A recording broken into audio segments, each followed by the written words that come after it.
The marble mansion sat silent at 2 in the morning, all 30 rooms bathed in darkness except for one. The security room, hidden behind a wall of mahogany in the east wing, glowed blue from 12 monitors arranged like a grid of small windows into a life Aleandro Calabrese had begun to obsess over. His chair was leather, Italian, worth more than most people's cars, and he sat in it perfectly still, one hand resting on the desk, a cigar burning slowly in a crystal ashtray beside him. Cold. Deliberate. Watching. On the center monitor, the footage showed the side gate. The October wind rattled the iron bars at the top of the frame, carrying leaves that stuck briefly to the camera lens before the wind pulled them away. This was the gate she always used. Aria Reynolds. The woman who had pulled him from death's doorstep 3 weeks ago in a manner his men still could not explain.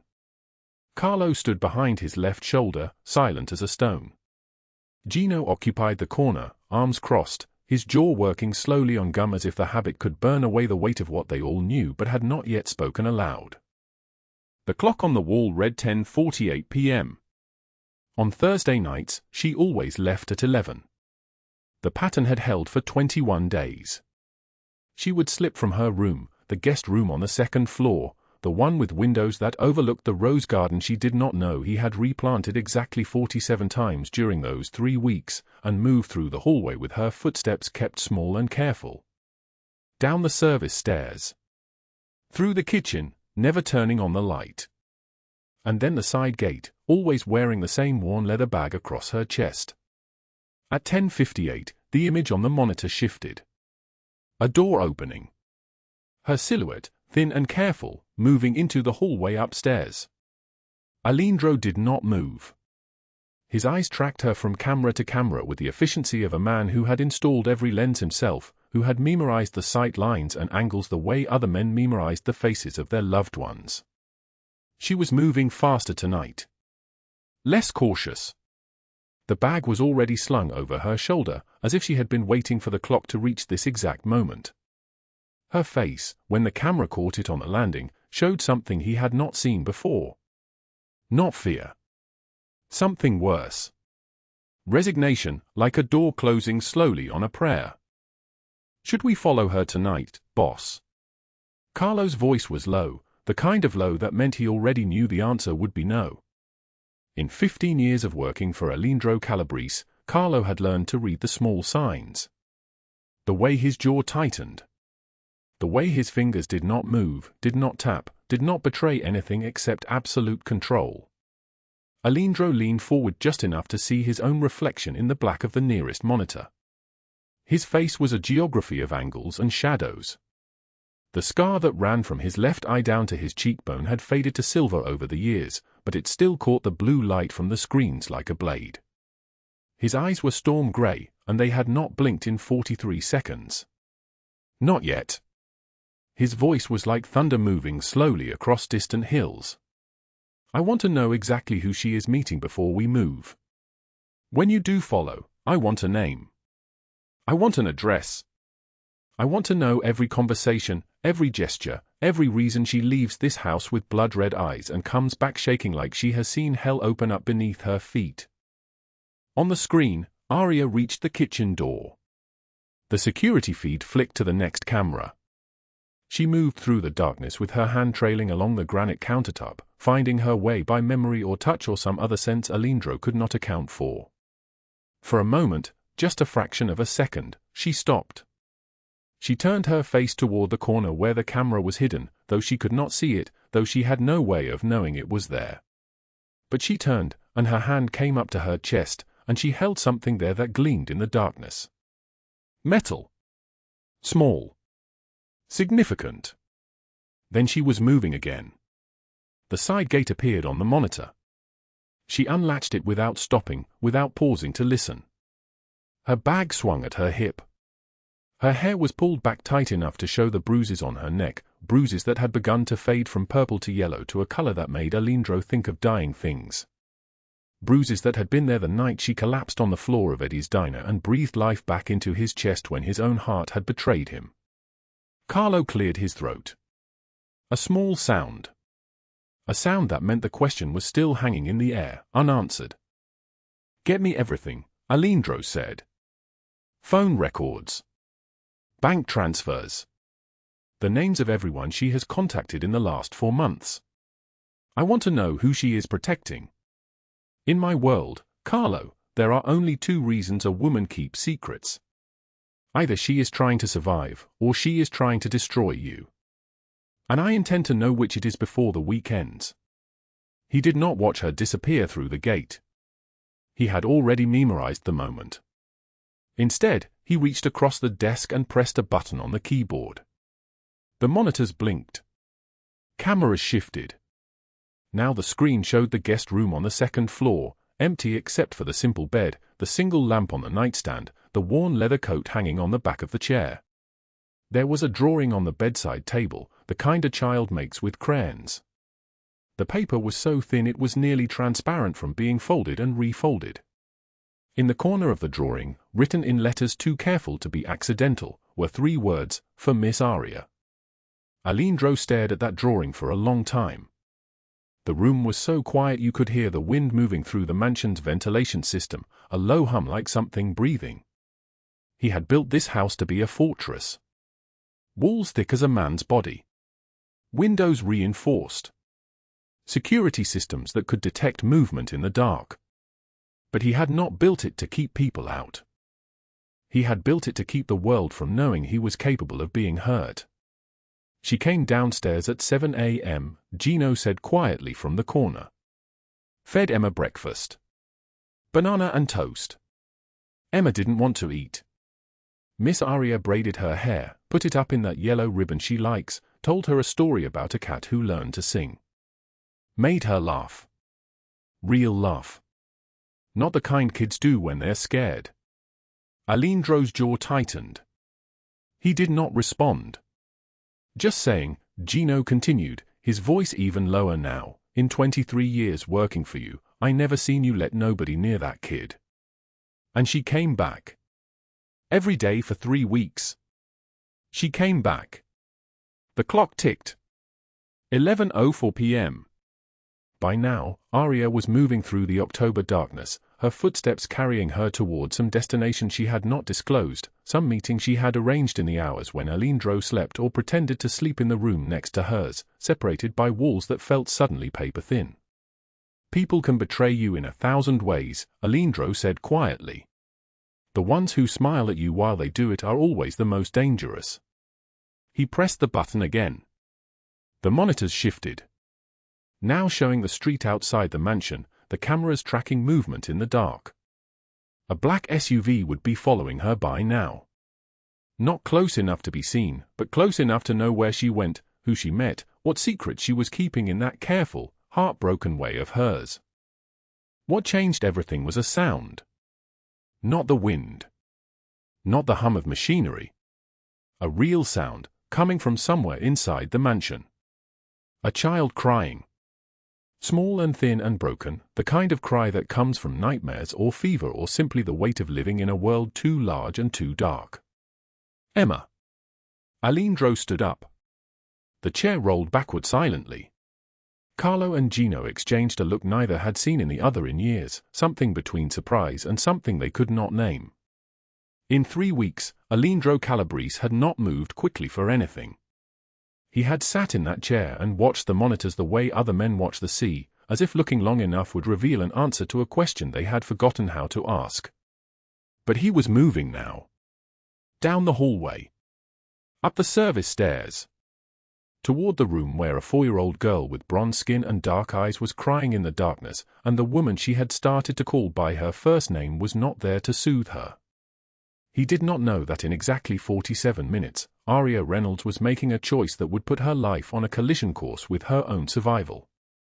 He did not know that the person she was meeting carried secrets that would destroy everything he believed about her. He did not know that Thursday nights at 11 p.m. would become the hinge upon which his entire world turned. Before we continue, drop a like if this story is already pulling at your heart. Share it with someone who needs to hear what happens next. Subscribe so you don't miss the moment everything changes. The moment everything breaks. Now, let us go back to the beginning. Back to 3 weeks earlier. Back to the night. Aria Reynolds stumbled through the doors of Eddie's diner at 3:22 in the morning, and her life was about to collide with the one man in Las Vegas who had the power to destroy her or save her. Or both. 3 weeks earlier, on a night when the October cold had teeth, Aria Reynolds pushed through the glass door of Eddie's diner at 3:22 in the morning. The fluorescent lights hummed their tired song. The black and white checkered floor stretched out like a checkerboard from a game already lost, and every person inside went absolutely still. Her left eye was swollen completely shut, purple blooming across her cheekbone like a bruise that had its own heartbeat.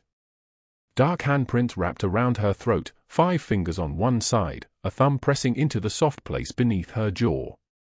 Blood seeped through her torn jacket sleeve, dark and wet, and she was shaking so hard the diner's neon sign reflected in her eyes like a dying flame. She had $78 in her pocket. $78, a cracked phone with 2% battery, and the echo of Douglas Hale's voice still carving itself into her mind. "You have 3 days," he had hissed, his hand around her throat, his breath smelling like whiskey and violence. 3 days to bring me $22,000 or I take Emma instead. Do you understand what I mean by take? The waitress, a woman named Rosie with grey streaking through her black hair, was at the counter restocking coffee cups. She saw Aria and the cups stopped moving. Behind the counter, in the corner booth nearest the kitchen, a man in an expensive black suit sat alone. His white shirt was unbuttoned at the collar. His tie lay loosely against his chest like something that had given up trying. His dark hair was slightly disheveled, and his face had the kind of bone structure that made him beautiful in a way that was dangerous: high cheekbones, a sharp jawline, eyes the color of a storm before it decides to destroy everything. Aria knew power when she saw it. The 2 men standing near his booth wore matching black suits that cost more than everything she owned combined. One tall, broad-shouldered, with a scar running down the left side of his face, Carlo. The other stockier, with hands that looked like they could crush stone, Gino. They both had that particular stance of men trained to kill, shoulders squared, eyes always moving. Aria stumbled toward the counter. Her ribs screamed. Every breath felt like inhaling broken glass. Then the man in the expensive suit clutched his chest. It was not dramatic. It was not the kind of thing you see in movies. His hand simply rose, gripping the fabric of his shirt, and his face went pale beneath his olive skin. He tried to breathe and couldn't.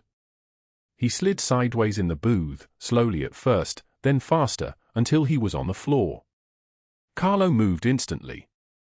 His hand went to his jacket. Gino shouted something in Italian, a word Aria didn't understand but could feel the meaning of: danger, crisis, uncertainty. Aria did not think. She moved. The pain in her ribs didn't matter. The fear didn't matter. She dropped to her knees beside the man, and her hands moved the way they had been trained to move, the way they had learned 3 years ago when she was still a person with a job and health insurance and a future. Compress. Compress. Compress. Breathe. What are you doing? Carlo's voice was thunder. Get away from him. His hand was on his weapon. Aria could see it from the corner of her vision. She could feel the moment he was about to pull the trigger, to remove this variable, this unknown woman with blood on her jacket kneeling over his boss. But Gino grabbed his wrist. Wait.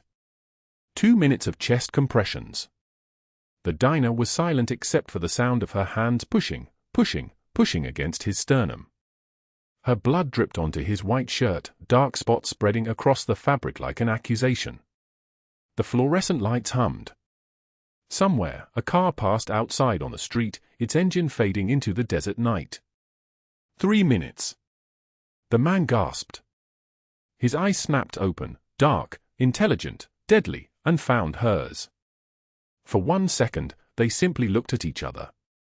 A woman with a destroyed face and a man who had just been pulled back from death by a stranger. Aria's body gave out. The adrenaline crashed through her system like a tidal wave, and everything went black. When she woke, she was in the back of a black SUV. The leather seat smelled like expensive cologne and money. Gino was driving. Carlo sat in the front passenger seat, his hand resting on his knee in a position that looked casual but wasn't. And beside her, close enough that she could feel the warmth of his body, was the man from the diner. His name was Aleandro Calabrese. He was studying her the way a general surveys a battlefield, with complete attention and the understanding that every detail mattered. Up close, she could see the faintest scar running from the corner of his left eye down to his cheekbone, thin as a blade of grass, faded silver from old damage. His shirt was still unbuttoned. There was blood on it. Her blood. "Where are you taking me?" Her voice came out broken, shattered like dropped glass. "Somewhere safe," Aleandro said. His voice was deep and solid like an oath, each word deliberate and measured. "You saved my life. Now I will find out why you needed to." The SUV moved through the empty streets of Las Vegas. It was 3:33 in the morning. The city slept like a predator between hunts. They drove north, away from the casinos and the lights, toward the desert that waited beyond. Aria stared out the window. She thought about Emma, probably sleeping in the apartment they shared with 3 other families, all of them crammed into a space that was barely big enough to breathe in.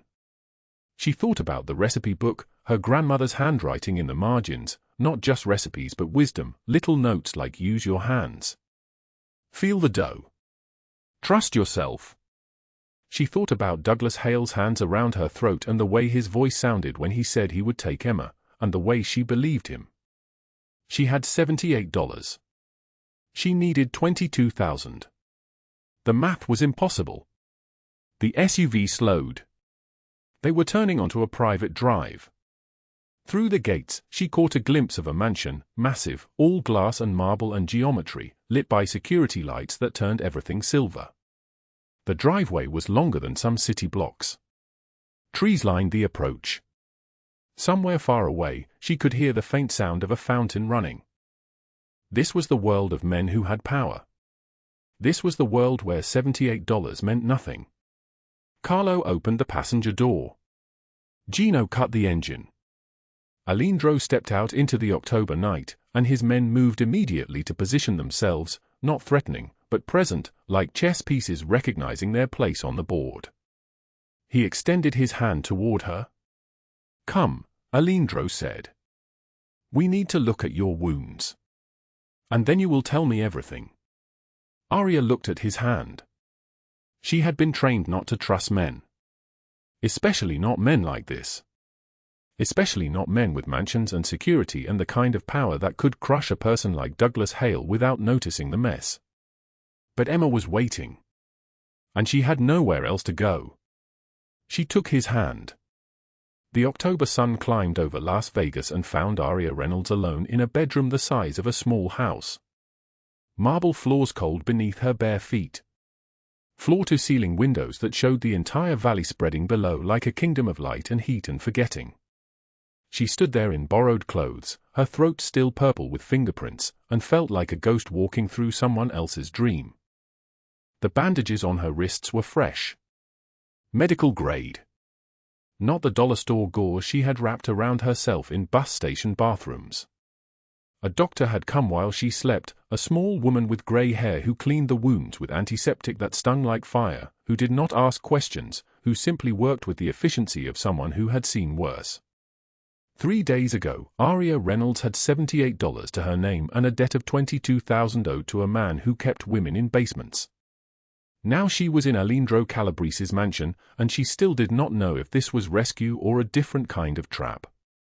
A knock at the door pulled her from the window. Rosa entered, a woman in her 60s with silver hair braided down her back and the capable hands of someone who had spent 50 years keeping other people's houses perfect. She carried fresh clothes folded over her arm and a look of gentle concern that made Aria's chest tighten. "Mr. Calabrese wants to see you," Rosa said softly. "In his office. When you are ready." Aria's stomach twisted. She changed into the clothes, a soft sweater, jeans that fit properly for the first time in months, and followed Rosa through hallways that felt like walking through a museum made of money. Everything here whispered of cost. The art on the walls. The light fixtures. The silence. They descended a spiral staircase to the second floor where a man in a dark suit stood outside a mahogany door. He nodded at Rosa and stepped aside. She squeezed Aria's hand briefly, a gesture so small and so human that Aria almost broke, before disappearing back toward the kitchen. Inside the office, Aleandro Calabrese sat behind a desk that looked like it had been carved from the heart of an ancient tree. He was pale still from the heart attack, his color not quite returned, but his eyes held that same sharp intelligence they had held in the diner. He wore an open-collar white shirt with the sleeves rolled to his elbows. A gold watch caught the light on his left wrist. On his right hand, a silver ring. The walls behind him were covered in something that made her breath catch. Screens. Security monitors showing different angles of the mansion. The kitchen. The front gate. The gardens. The hallways. "Sit," he said. She sat in the leather chair across from him, her hands folded in her lap, her body coiled tight as a spring. "Who did that to your face?" His voice was not unkind, but it had no softness in it either. Like asking about the weather. "Nobody," Aria said quietly. Aleandro leaned back in his chair. He studied her the way someone studies a problem they need to solve. "I do not accept lies from people who live in my house." Aria's hand shook, but she met his eyes. She had learned to do that, to meet the eyes of dangerous men without flinching. It was a skill. It was survival. "A debt collector," she said. "I owe money. That is all you need to know." "On the contrary," Aleandro said, "that is the beginning of what I need to know." He did not push. Instead, he made an offer. His voice took on the tone of someone making a business transaction, something with numbers and clarity. "Stay here. Work with Rosa. I will pay you $200 a day until you are healed and can leave safely." Aria's mind moved like it always moved when numbers were involved, swift, calculating, desperate. $200 a day. 22,000 divided by 200 was 110 days. 3.5 months. It was impossible, but it was more than she had ever had before. "What do you want from me?" she asked. "To heal," Aleandro said. "And to tell me the truth when I ask for it." She nodded, because there was nothing else to do. After she left the office, Aleandro waited until her footsteps faded. Then he opened his laptop and pulled up a feed from the security system. Camera feeds branched across his screen like a nervous system, every room connected, every corner visible.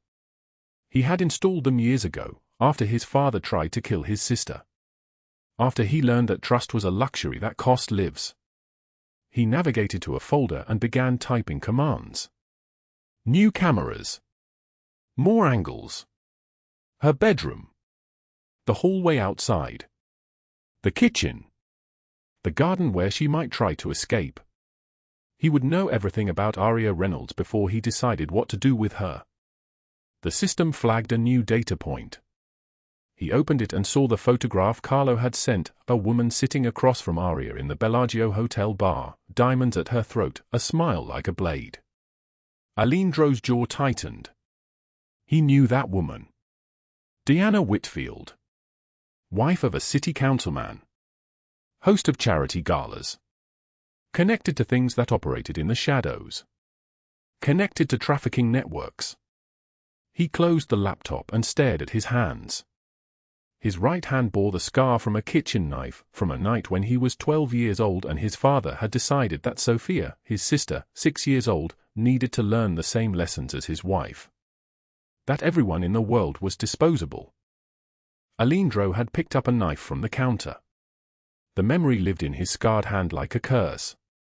On day 5, Rosa knocked on Aria's door carrying fresh sheets and a question wrapped inside her smile. "Would you like to bring your daughter here? Just for a while. While you heal. It would be safer." Aria's entire body went rigid. "How do you know I have a daughter?" Rosa's face remained gentle. Mr. Calabrese asked. "He likes to know about the people in his house." That night, Carlo drove her to the apartment where Emma was staying with Mrs. Chen, the neighbor who watched her on work nights. The building smelled like boiling cabbage and industrial cleaner. Emma was asleep, still wearing her school uniform, the stuffed rabbit with one ear missing tucked under her arm. Aria carried her to the SUV and strapped her into the back seat.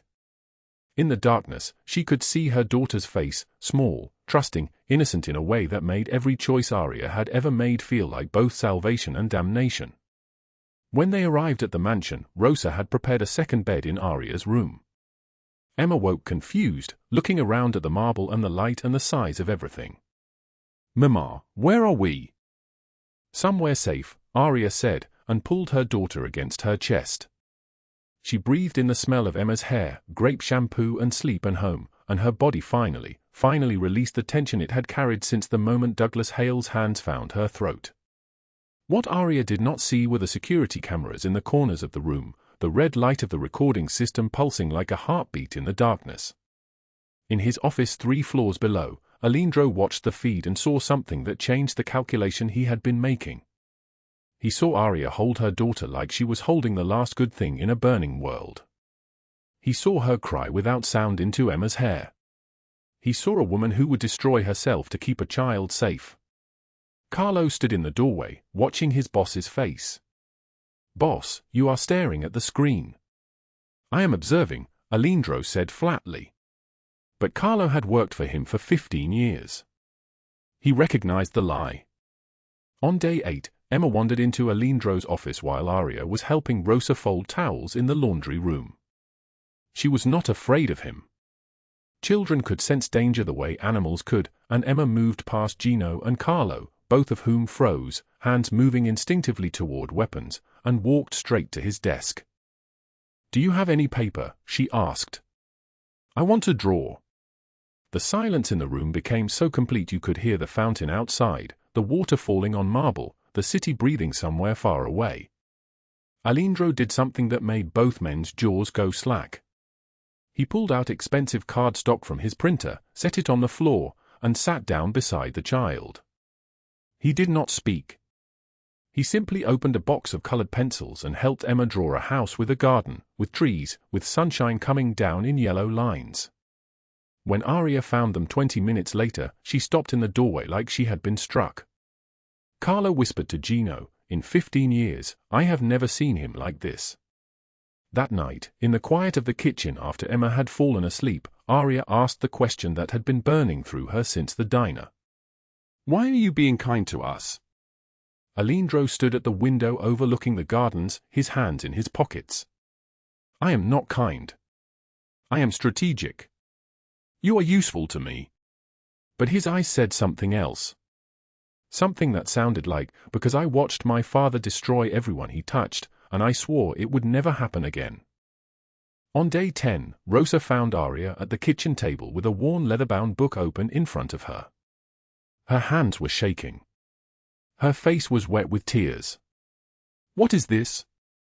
Rosa asked gently, and Aria held up the book so she could see the handwriting inside, careful, deliberate, filled with notes in the margins. "My grandmother's recipe book," Aria whispered. "She wrote everything in here. Not just recipes. Wisdom. Little notes like use your hands. Feel the dough. Trust yourself." This is all I have left of her. "Where has it been?" Rosa asked. "With Douglas Hale," Aria said, and the name fell like a stone into still water. "He took it as collateral when I borrowed $22,000 for her funeral. And Emma's medical bills. That was 6 months ago. Now the debt is $47,000. He said if I do not pay by October 18th, he will take Emma into his network. He has already taken 3 other women from my neighborhood." Rosa's face went white. She did not ask more questions. She simply walked to the phone and told Aleandro everything. That same night, on day 12, Aria told him she needed to leave the mansion for 2 hours on Thursday night. Aleandro refused. She begged, her voice breaking like something that had been held together by prayer finally shattering. "Please," she said. "It is the only way to protect Emma." He allowed it, but Carlo followed her. She took a cab to the Bellagio. In the lobby bar, Diana Whitfield sat waiting, dressed in diamonds and a cold smile that had practiced cruelty for decades. "You look better than last time, Aria," Diana said. "The bruises are fading." Aria's hand shook around her untouched water glass. "I need more time." "Please." "I am working on getting the money." "Douglas does not give more time," Diana said, stirring her drink with a slow, deliberate motion. "But I might be able to convince him if you do something for me." "What?" Diana leaned forward. "There is a man named Aleandro Calabrese. You are living in his house. I need you to leave his office unlocked next Tuesday night." Aria's entire body went cold. "I cannot do that." "Then I cannot help you," Diana said simply. She slid a business card across the table. "You have until Monday to decide, Aria. After that, Douglas comes for Emma. He is already making arrangements." Carlo photographed everything from across the room and reported back to Aleandro before midnight. Aleandro confronted her in the library, his voice ice crystallizing the air between them.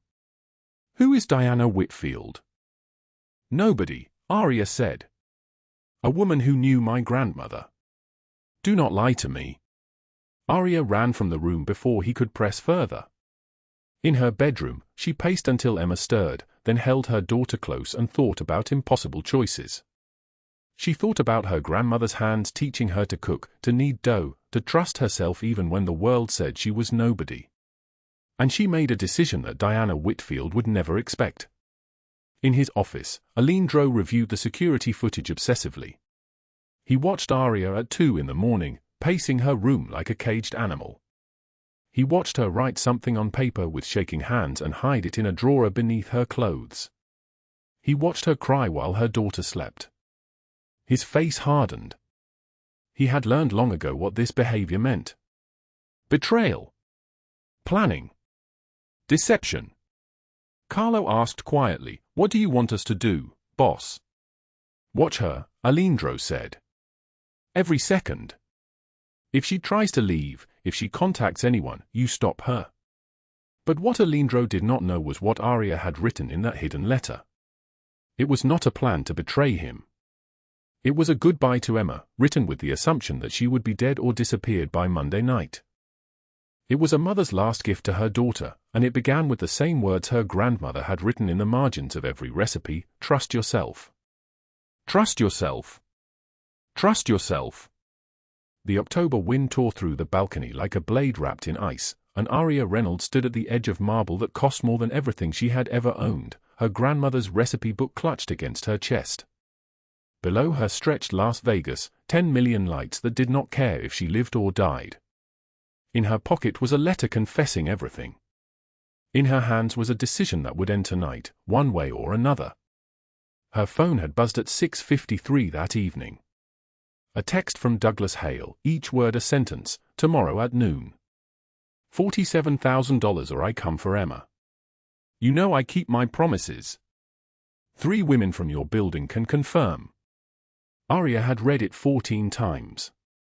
14 times her hand shook so violently she nearly dropped the phone into the courtyard below. She had $78 left in the world. Not enough for a bus ticket. Not enough for a motel room. Not enough for anything except the weight of her own failure.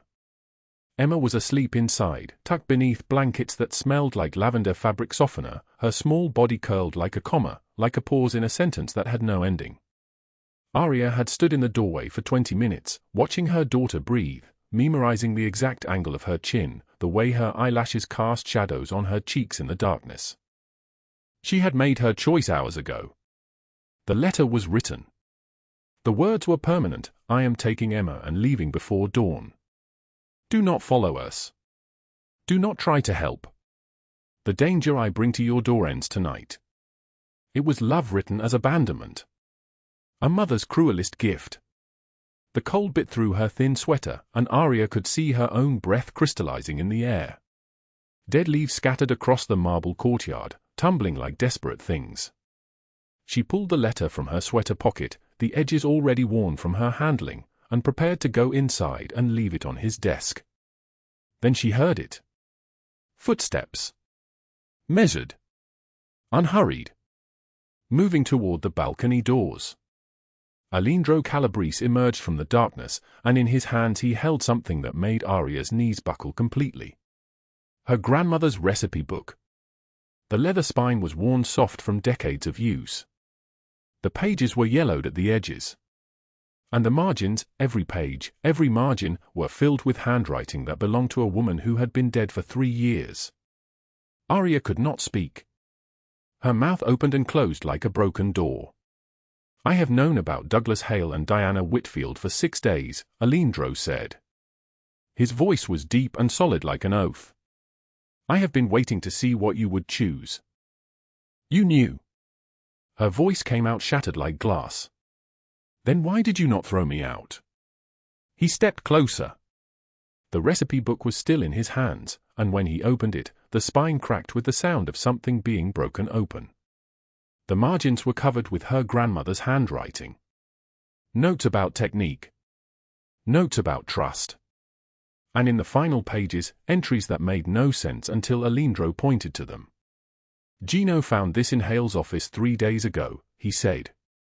"Diana Whitfield was forcing you to steal my security codes. She was using your daughter as leverage. But you refused her. You chose to disappear instead of deliver me to Hale's men." Aria collapsed against the balcony railing, and the cold marble burned through her sweater. "How did you?" "Carlo photographed everything," Aleandro said. "Every meeting. Every threat Diana made. We have had surveillance on you since the beginning. Not to punish you. To protect you." She looked at him then, really looked at him. His face was unreadable, carved from stone and expensive tailoring, but his eyes had something in them she had never seen before. Something that looked like the same desperate helplessness she felt. "You were going to sacrifice yourself," he said. "It was not a question." "Emma would be safe with you," Aria whispered. "I saw how you were with her. And you have been kind even when you thought I was your enemy." "I do not let people sacrifice themselves for me," Aleandro said. "That is not how this ends." He made a single phone call at 2:13 in the morning. By 4 a.m., 12 men in black tactical gear moved through Las Vegas like ghosts, and the city would never be the same. Carlo and Gino led 8 of them into Douglas Hale's warehouse on Industrial Boulevard. The building was abandoned except for the office on the 3rd floor where Hale sat counting money from his latest transaction, 2 young women locked in the basement waiting to be transported across state lines. He did not hear the doors explode inward until it was too late. Hale reached for the gun beneath his desk. Gino put a boot through his wrist, and Hale's arm shattered like bone wrapped in paper. He collapsed to the floor, screaming, trembling like a cornered animal caught in a trap. "Who sent you?" he begged, his words tumbling over each other, desperate and broken. "I will pay double. Triple. Whatever you want, I will pay." Carlo's voice came out cold and flat like a blade against stone. "You do not have enough money in the world." They dragged Hale from the office as he screamed and pleaded. His voice echoed down the stairwell, then faded when they loaded him into the waiting black van. The doors closed. The engine started. And Douglas Hale disappeared into the October night. Hale's imprisonment was not Aleandro's concern. There were families in this city with longer memories than Aleandro's, families who had been searching for Hale for 3 years, families who had daughters and sisters missing because of his operation. Aleandro made one phone call to a man named Moretti.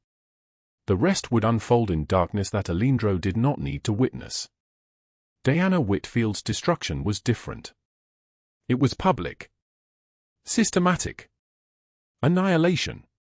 She stood in the Bellagio lobby at 9:51 in the morning, wearing a cream Chanel suit that cost $8,000 and a diamond necklace that had been appraised at $200,000. She was conducting a business meeting with 2 city councilmen she had bribed, her voice confident and measured, her hand steady as she signed the documents that would guarantee Hale's operation another 5 years of protection from law enforcement. The FBI agents entered from every entrance at once. The lobby fell silent. Guests turned. Cameras flickered. Diana Whitfield, the lead agent said, his voice cutting through the noise like a knife. "You are under arrest for conspiracy to commit human trafficking, racketeering, bribery of public officials, money laundering, and conspiracy to commit murder." Diana's face went white. Then red. "You cannot do this. Do you know who I am?" "A federal prisoner," the agent said, and the handcuffs snapped shut with a sound like a coffin lid closing. "You are looking at 40 years. She screamed as they walked her through the lobby, her heels clicking against marble, her dignity crumbling in real time. Every eye watched. Every phone recorded. News vans were already gathering outside, and by noon her photograph was on every screen in Las Vegas. Socialite Diana Whitfield arrested in massive human trafficking conspiracy. Her accounts were frozen before lunch. Her property seized by 3 p.m. Her name destroyed completely by dinner. The evidence was overwhelming because Aleandro's team had compiled 6 days of surveillance, photographs of every meeting, recordings of every threat, documentation of every bribe. Diana had no defense. No escape. No mercy. By evening, she was in a federal holding cell, waiting for trial on charges that carried a 40-year sentence. Death would have been too quick, too easy, too merciful. This was systematic annihilation. This was a woman watching everything she had built collapse into ash while the world watched.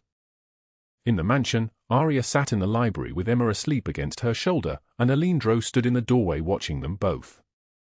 The recipe book was on the table between them, open to a page where her grandmother had written, "Trust yourself. Trust yourself. Trust yourself." She wrote that 3 times on every page, Aria whispered, running her fingers across the faded ink. "I never understood why until I had to decide whether to trust you." Aleandro stepped into the library. His footsteps were quiet on the hardwood floor. "And did you?" "I left a letter telling you to let me go," Aria said. "But I never actually left. Some part of me knew that you already knew everything. Some part of me understood that the man who saved me in a diner at 3 in the morning would not betray me." He crossed the room and sat beside her. Emma stirred but did not wake.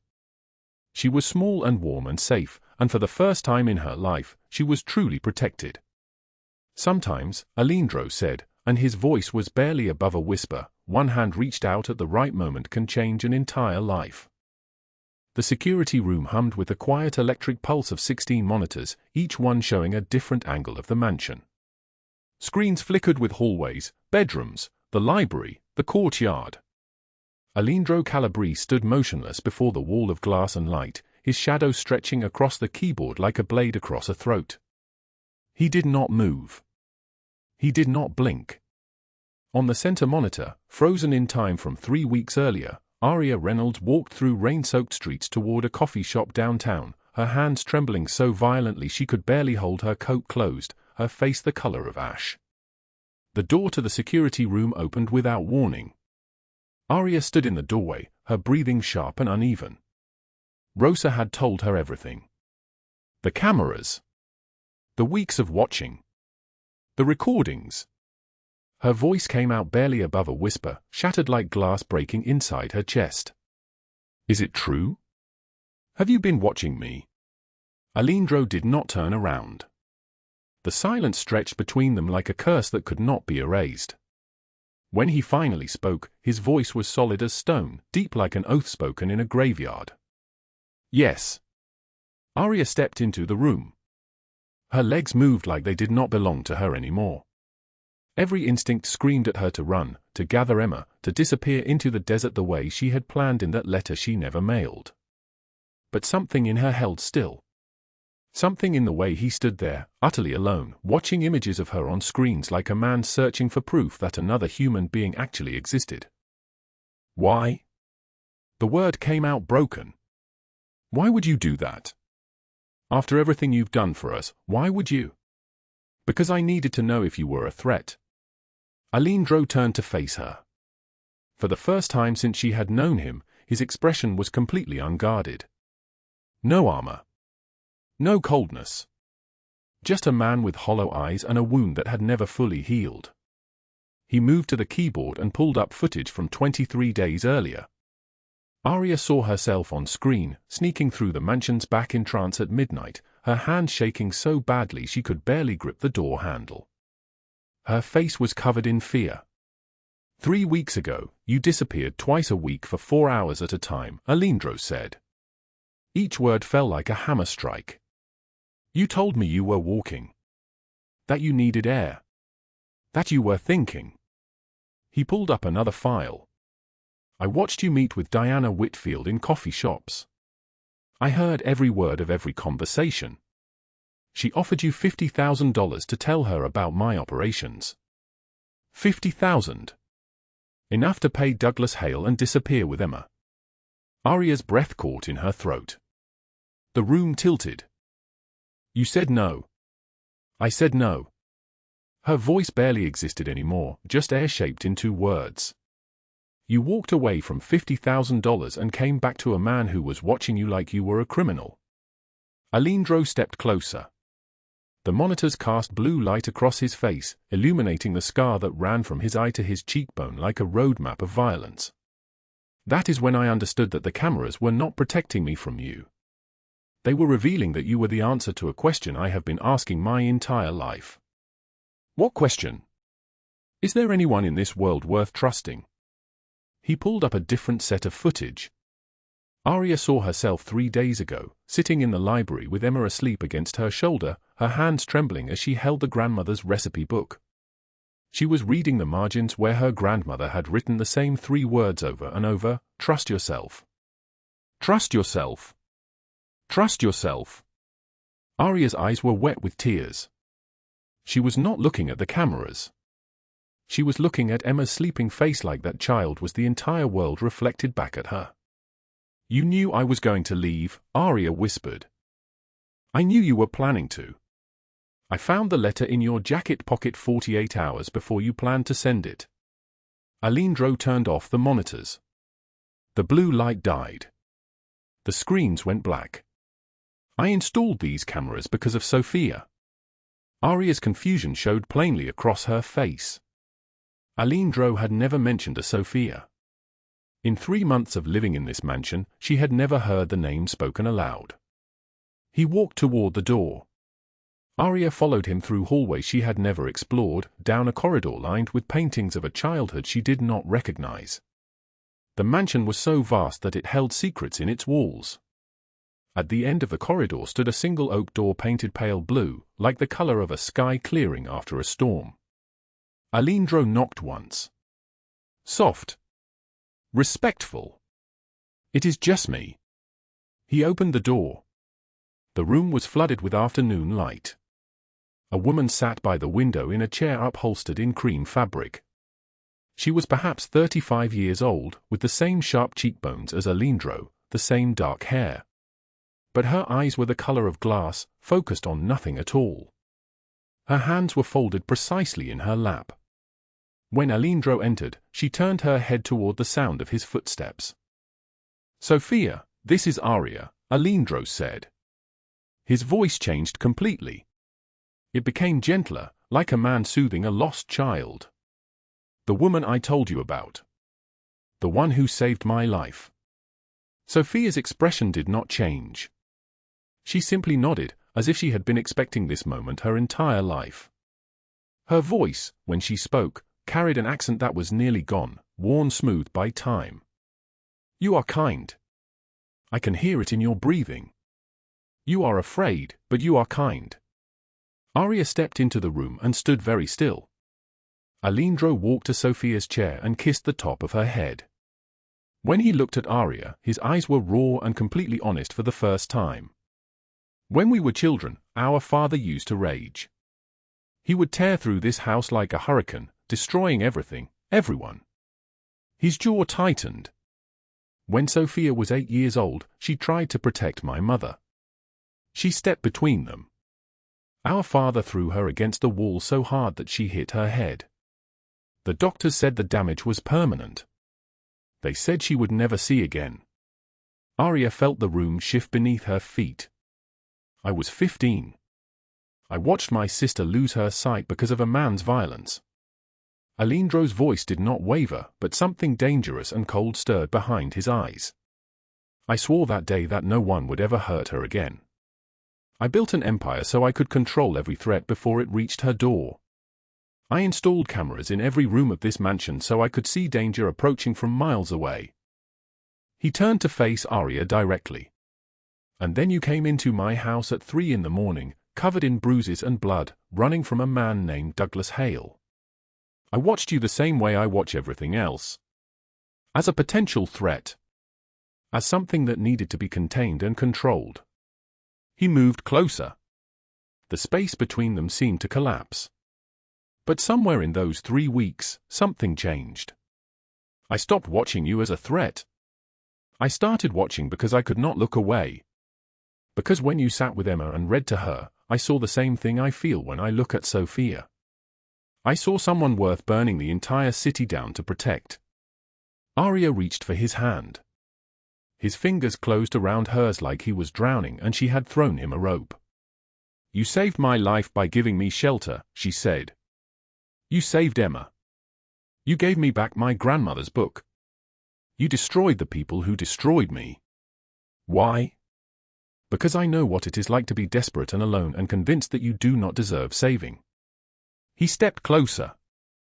His other hand touched her face with the gentleness of someone handling something irreplaceable.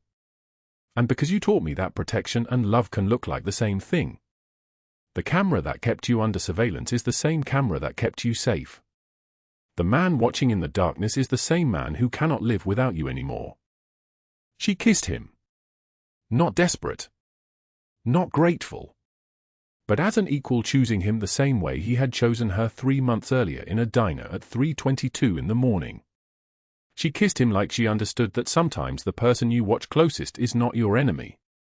Sometimes they're the only answer you have ever needed. From the doorway, Carlo and Gino exchanged a look that neither had seen in 22 years of service to Aleandro Calabrese. Carlo's eyes were glistening. Gino's hands trembled as he pulled the door softly closed, giving them privacy.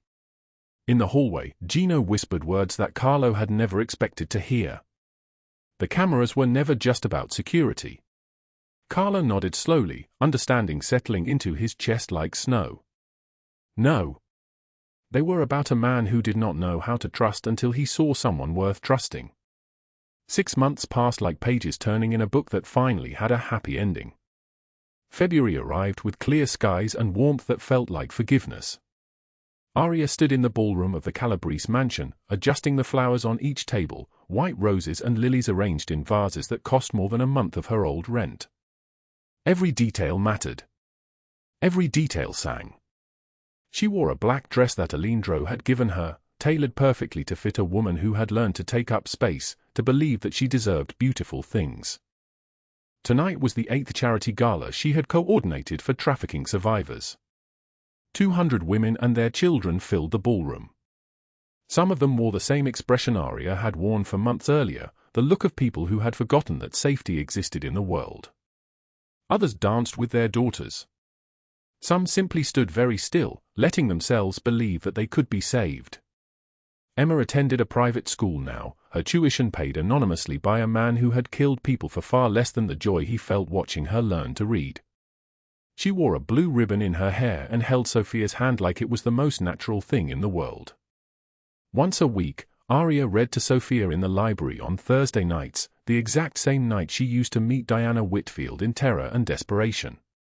The grandmother's recipe book sat on a shelf in Aria's office, open to a page where her grandmother had written across the margins, "Trust yourself. Trust yourself. Trust yourself." Below the writing, Aria had added her own words in blue ink, "I trusted. I survived. I chose love." She had started a small catering business using those recipes, feeding people at events, weddings, celebrations. Aleandro was her silent investor, moving money into accounts with the efficiency of someone who had built an empire on whispered phone calls and invisible agreements. But he no longer used violence to solve problems. He used it only to protect. The distinction changed everything. In the courtyard where Aria had once contemplated running, they stood together on a clear February night. The city lights of Las Vegas spread below them like 100,000 stars had fallen to earth. Emma played nearby with Sophia, both of them laughing as Emma described the colors of the flowers to her aunt, creating a picture out of words that made her see. "Do you still watch the cameras?" Aria asked. Aleandro's hand was warm around hers. He did not hesitate in his answer. "Every day." "Why, if you trust me now?" "Because I like watching you smile when you think nobody is looking." He kissed her forehead, and the gesture was so tender that it contained entire lifetimes of protection. "And because I need to see the threat before it reaches you." "That will never change." Aria looked at the man who had hunted down her demons and destroyed them systematically, methodically, leaving no trace except for the absolute certainty that Douglas Hale would spend the rest of his life in federal prison. Diana Whitfield was already sentenced. 40 years. Her empire of wealth and cruelty had collapsed into ash in 72 hours. "Good," Aria said. "Because I need to see you too." Aleandro Calabrese installed cameras throughout his mansion to protect the sister who survived their father's violence. But what he found on those screens was something far more dangerous than any threat. He found a woman choosing love over money, a mother willing to sacrifice everything for her daughter, a stranger who saved his life and asked for nothing in return except the chance to be safe. Sometimes the person you watch closest is not your enemy. Sometimes they are the answer to a question that has burned inside your chest your entire life, a question you stopped asking because you believed the answer did not exist. Is there anyone in this world worth trusting? Is there anyone real enough to love in a darkness that deep? And sometimes one hand reached out at the right moment can change an entire life. If this story moved your heart, hit that like button right now. Share this with someone who needs to remember that protection and love can look the same, that sometimes a camera pointed at your life is really a prayer. Subscribe because tomorrow we have another story about the choices we make when everything is on the line, when every decision echoes into forever. Drop a comment telling me, would you have stayed or run? Would you have trusted? I read every single one. Thank you for watching with us until the very end. I will see you in the next story.